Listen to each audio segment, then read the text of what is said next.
ඉතින්වත් iPhone යස කෙනෙක් නම් වගේ වෝල්පේප එකටත් මේ විදිහට ශෆල් ෆොටෝ ඉෆෙක්ට් එකක් දාගන්න මේ වීඩියෝ එක අවසන් වෙනකම් බලන්න. මුලින්ම යනවා ඔයාගේ ගැලරි එකට. ගැලරි එකට ගිහලා ඔයාලට අවශ්‍ය ෆොටෝ එක මේ විදිහට සිලෙක්ට් කරගන්න. ඊට පස්සේ ඔයාලට පුළුවන් ඒ ෆොටෝ එකේ මේ උඩ තියෙන ඩොට් තුන ක්ලික් කරලා ෆොටෝ එකේ ඩුප්ලිකේට් එකක් ගන්න.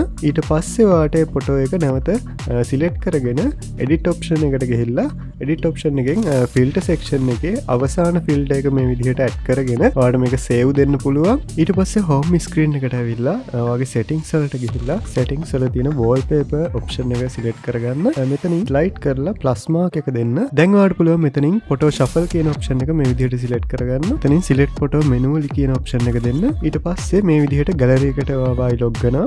එතනින් ඔයා සිලෙක්ට් කරගෙන තියාගත්තු ෆොටෝ එකයි එඩිට් කරගත්තු ෆොටෝ එකයි දෙකම මේ විදිහට සිලෙක්ට් කරගෙන ඇඩ් දෙන්න. එතනින් ඔයාලට මේ ටික් තුන ක්ලික් කරගෙන මෙතනින් one tap කියන එක සිලෙක්ට් කරලා ඔයාලට ඇඩ් දෙන්න පුළුවන්. ඊට පස්සේ ඔයාලට මෙන්න මේ විදිහට ලස්සනට ඩබල් ටැප් කරාම චේන්ජ් වෙන ඉෆෙක්ට් එකක් යූස් කරන්න පුළුවන්. ඉතින් මේ වගේ ටිප්ස් හැමදාම දැනගන්න මගේ channel එක subscribe කරලා තියාගන්න.